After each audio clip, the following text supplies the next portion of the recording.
राज्यसभा में आम आदमी पार्टी के 10 में से 7 लोगों ने ये तय कर लिया कि हम भाजपा के साथ मर्ज करेंगे।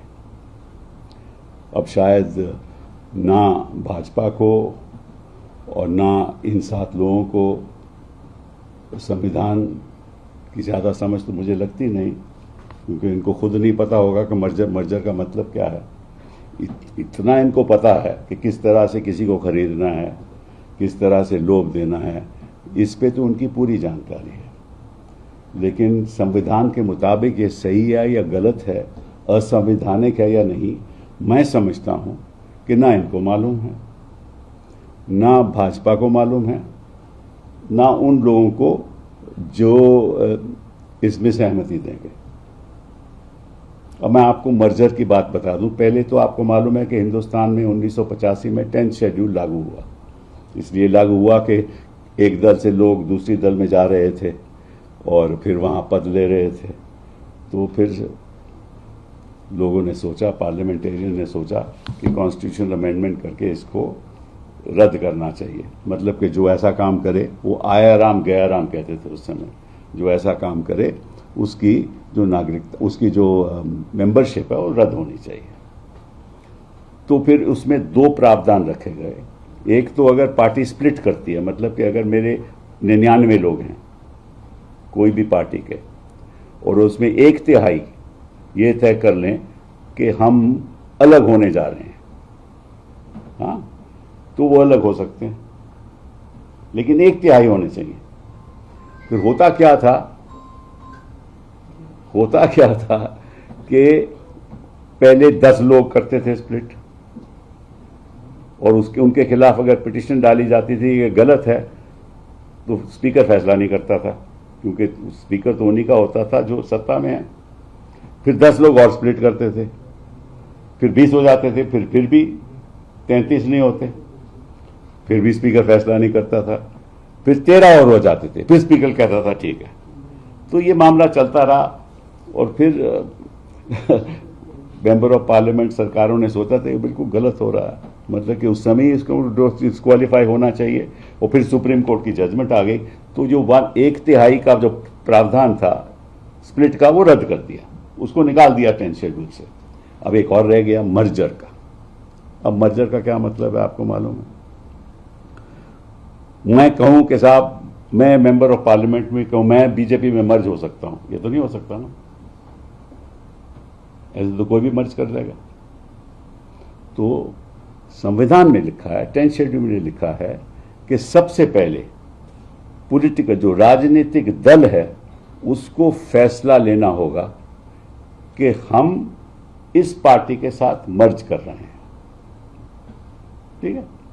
मतलब कि आम आदमी पार्टी को, क्योंकि तो आम आदमी पार्टी की बात है, अगर आम आदमी पार्टी ऑर्गेनाइजेशनल लेवल पे बैठक बुला के रेजोल्यूशन पास करके यह तय कर लें कि हम भाजपा के साथ as a political party merge करना चाहते हैं, ठीक है।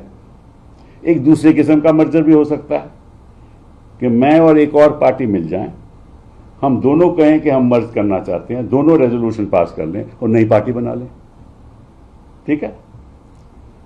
तो पहला कदम होगा पॉलिटिकल पार्टी राजनीतिक दल को मर्जर करने का।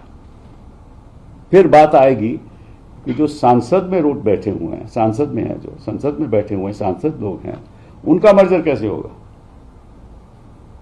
पॉलिटिकल पार्टी तो मर्जर हो गया, समझ लीजिए उस पॉलिटिकल पार्टी के 10 लोग मेंबर ऑफ पार्लियामेंट है, लोकसभा के हैं। तो अगर वो 10 कहेंगे साहब हम तो नहीं करना चाहते, क्योंकि उस समय तो वो मेंबर ऑफ पार्लियामेंट है ना, तो फिर इसमें लिखा है 10th शेड्यूल में कि उसके अगर 2/3 लोग, एक बार राजनीतिक दल का मर्जर हो जाए, उसके बाद 2/3 लोग मेंबर ऑफ पार्लियामेंट उस पार्टी के जो लोकसभा में होंगे, अगर वो रेजोल्यूशन पास कर लें तो उनका भी मर्जर हो जाएगा। लेकिन 1/3 का क्या होगा? अगर 10 में से 4 लोग कहें साहब या 3 लोग कहें साहब हम नहीं मर्ज करना चाहते, तो फिर स्पीकर क्या करेगा? उनको एक सेपरेट रोल दे देगा, सेपरेट सिटिंग अरेंजमेंट भी दे देगा, वो अपने आप को इंडिपेंडेंट कर सकते हैं, क्योंकि 2/3 तो उस तरफ चले गए। तो इसका उल्टा नहीं हो सकता।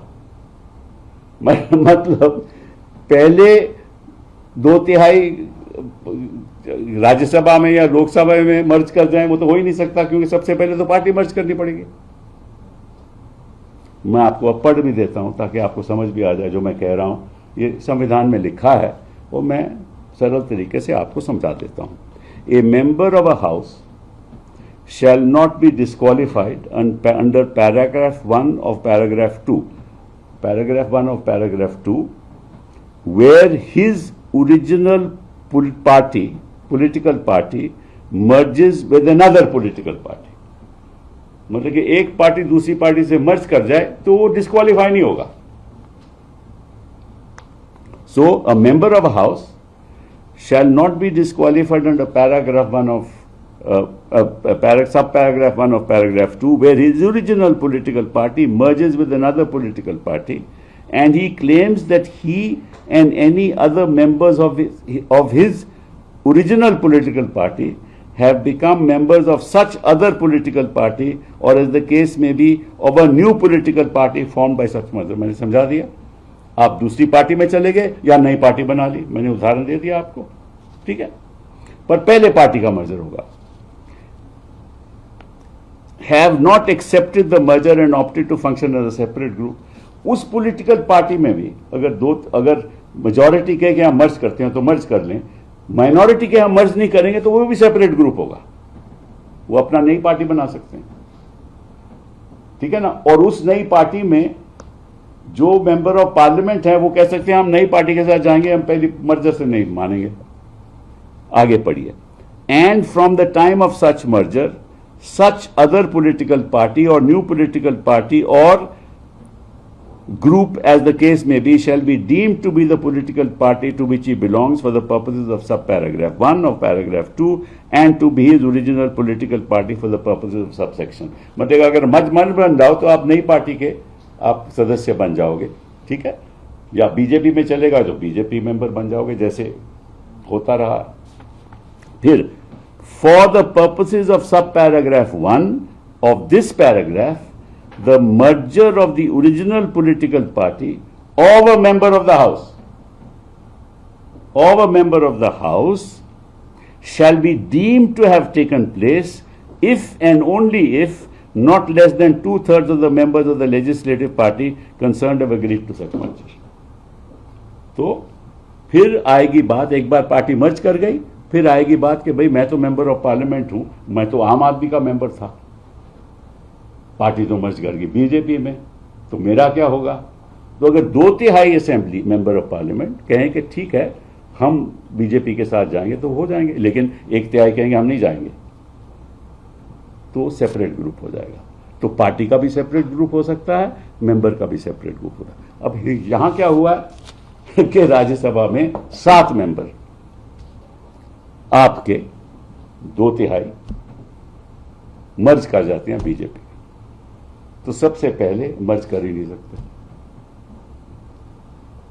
ये 10 शेड्यूल के खिलाफ है। अब इस सरकार के पास बड़े बड़े अच्छे अच्छे वकील हैं जो बहस भी करते हैं सुप्रीम कोर्ट में, उनसे भी पूछा होगा इन्होंने। अब इसमें कानून का कोई लेन देन नहीं है, इसमें राजनीति का लेन देन है। भाजपा की सारी राजनीति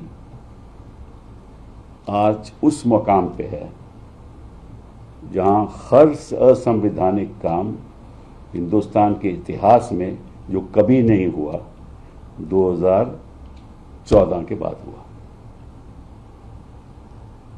चुनी हुई सरकारें गिरा दो, ऐसी इसी तरीके से महाराष्ट्र में क्या हुआ, यही हुआ। पार्टी कौन सी मर्ज की, शिवसेना की नहीं मर्ज की ना, फिर भी शिंदे साहब मंत्री बन गए, मान्यता दे दी उनको। क्यों मान्यता दी? प्रॉब्लम हमारे देश में क्या है बताओ? राजनीतिक दल असंवैधानिक काम करते हैं, चेयरमैन जो स्पीकर होते हैं असेंबली के असंवैधानिक काम करते हैं, क्योंकि वो तो राजनीतिक दल के नुमाइंदे होते हैं, जो राजनीतिक दल कहेगा वही करेंगे, वो असंवैधानिक काम करते हैं। कोर्ट फैसले नहीं करते,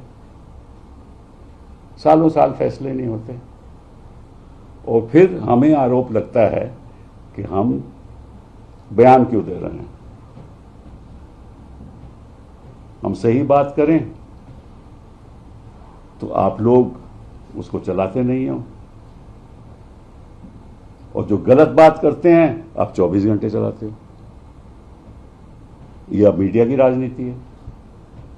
तो मीडिया में राजनीति और असंवैधानिक काम करके अपना सत्ता को मजबूत करना, लोगों को तोड़ देना, मजबूर करना, ईडी। अब इनके पीछे आपको मालूम है, मैं ज्यादा कुछ कहना नहीं चाहता, आपको मालूम है किन लोगों के पास ईडी पहुंच गई थी। सुना है थप्पड़ अप्पड़ भी मारे थे, सुना है, मुझे पक्का नहीं मालूम। ठीक है, अब जब बिजनेसमैन मेंबर बन जाएगा तो उसको तो अपना धंधा चलाना है ना भैया। धंधा चलाएगा तो ईडी पहुंचेगी, ईडी पहुंचेगी तो दल बदलेगा। ये इक्वेशन है ना, ये इक्वेशन है, ये पॉलिटिकल इक्वेशन है। धंधा करके पार्लियामेंट में आओ, पार्लियामेंट के बाद धंधे करो, धंधा बढ़ाओ, धंधा बढ़ाओगे तो ईडी पहुंचेगी या सीबीआई पहुंच जाएगी, उसके बाद आप दल बदल दो और धंधा करो। यही हुआ ना राजनीतिक षड्यंत्र। और मैं तो कहता हूं कि भाजपा को, इनके लोगों को, मतलब कि एक इनका म्यूजियम बनना चाहिए। हिंदुस्तान के इतिहास का 2014 का जैसे प्राइम मिनिस्टर्स का बना म्यूजियम, इनको म्यूजियम चलना चाहिए कि कितने धांधलेबाजी इन्होंने की है अपने कार्यकाल में। मगर हिंदुस्तान के इतिहास में ऐसा नहीं हुआ। और फिर ये जाके भाषण देते हैं, कभी विमेन रेजोल्यूशन बिल की बात करेंगे, वो भी असंवैधानिक। वहां जाके दीदी ओ दीदी ऐसी बातें करेंगे, वोट चोरी होगी, सीईसी को अपने पॉकेट में रख के जो उससे करवाना करवाएंगे। 27 लाख वोट, लोग जो नागरिक हैं वो वोट नहीं दे सकते, उसका कुछ नहीं होने वाला। डिस्क्वालिफिकेशन पिटीशन तय नहीं होंगे। मैं आपको शर्त से बोल देता हूं कि चेयरमैन साहब इसको एक्सेप्ट करेंगे। हम पहले तो हम तो खैर, मैं तो इंडिपेंडेंट मेंबर ऑफ पार्लियामेंट हूं, अपने आपके लोग इस पे डिस्क्वालिफिकेशन पिटीशन फाइल करेंगे। वो डिस्क्वालिफिकेशन पिटीशन की सुनवाई नहीं होगी, वो कहेंगे जी हमें जवाब देना है, उस पे महीने लग जाएंगे। इस बार अगर कोर्ट में जाएंगे, बोले वो तो चेयरमैन साहब के साथ पेंडिंग है, हम क्या कर सकते हैं, पहले चेयरमैन साहब के कार्रवाई खत्म हो, फिर हम चेयरमैन साहब को कैसे मैंडेमस दे सकते हैं, ये तो असंवैधानिक है। तो उस पर बहस होगी, महीनों बाद बहस होगी, अगर डेट लगेगी तो, अगर डेट लगेगी तो ठीक है। अच्छा, बहस होगी तो फिर कहेंगे कि आप ऐसा है, मैंडेमस तो हम दे नहीं सकते, लेकिन हम आग्रह करेंगे चेयरमैन साहब से, यार फैसला जल्दी कर दो। तो चेयरमैन साहब तो थोड़ा बहुत हाँ, और नहीं करेंगे तो क्या हो सकता है, ठीक है। अगर फैसला कर भी दें तो उनके पक्ष में करेंगे, तो ये तो नहीं कह सकते कि मैंने गलत किया था, उन्हीं के पक्ष में करेंगे। फिर उनके पक्ष में हम पिटीशन फाइल करेंगे 226, पहले सुप्रीम कोर्ट में करेंगे, कहेगा पहले 226 में जाओ हाई कोर्ट में। हाई कोर्ट में जाएंगे तो वो कहेंगे कि हमें 6 हफ्ते का जवाब चाहिए, 6 हफ्ते का जवाब चाहिए। उसके बाद कहेंगे कि यार ये बड़ा इंपॉर्टेंट मामला है, हम इसको जरूर सुनेंगे। वो सुनवाई कभी होगी नहीं, वो महीनों भर सुनवाई नहीं होगी। अगर हो भी गई तो वो भी खिलाफ होगी। उसके बाद सुप्रीम कोर्ट जाएंगे, तब तक 4 साल बीत जाएंगे, ठीक है। और 4 साल के बाद वो कहेंगे कि हम इसको बड़ी जल्दी सुनेंगे, और फिर 5 साल बीत जाएंगे, कहानी खत्म हो जाएगी। या इस बीच पंजाब में लोगों को तोड़ लेंगे, ये भी हो सकता है, पंजाब में लोगों को तोड़ लेंगे, तोड़ के वहां भी सरकार गिरा देंगे। उसके बाद इन्हीं लोगों की दोबारा इलेक्शन करा देंगे, ये चुन के वापस आ जाएंगे, फिर कहेंगे साहब इस डिस्क्वालिफिकेशन का मतलब ही क्या है, ठीक है ना। मैंने आपको जो होने वाला है, मैं कोई ज्योतिषी तो हूं नहीं, लेकिन भविष्यवाणी आपको दे रहा हूं, ये ही होगा, इसका कुछ नहीं होने वाला। क्योंकि इतनी गिरावट आ चुकी है हमारी राजनीति में कि इसका सुधार नहीं है। सुधार तो यही हो सकता है कि आप लोग सही काम करो। जो स्टोरी चलानी चाहिए वो चलाओ। देखिए, हम सब का कर्तव्य है कि देश को बचाना, देश को बचाना। आप लोगों के भी बच्चे हैं, भविष्य है। ऐसा चलता रहा तो हिंदुस्तान का भविष्य खराब होगा तो आप लोगों का भी होगा। अगर ऐसा ही चलता रहेगा तो क्या होगा इस देश का? तो मैं तो आग्रह करूंगा, मुझे किसी ने बोला था कि भाई, मैं कोर्ट में ही किसी को सुन रहा था कल, जज साहब कह रहे थे कि भाई आप अपनी कॉन्शियंस के आधार पे काम कीजिए। एक पुलिसमैन को बोल रहे थे। तो इस देश में है किसी की कॉन्शियंस? चंद लोगों की होगी, मुझे तो ज्यादा दिखती नहीं है। तो आज मैं बड़े दुख के साथ आपके सामने आया हूं और यही पूछने आप लोगों से क्या होगा हमारे लोकतंत्र का। बहुत बहुत धन्यवाद।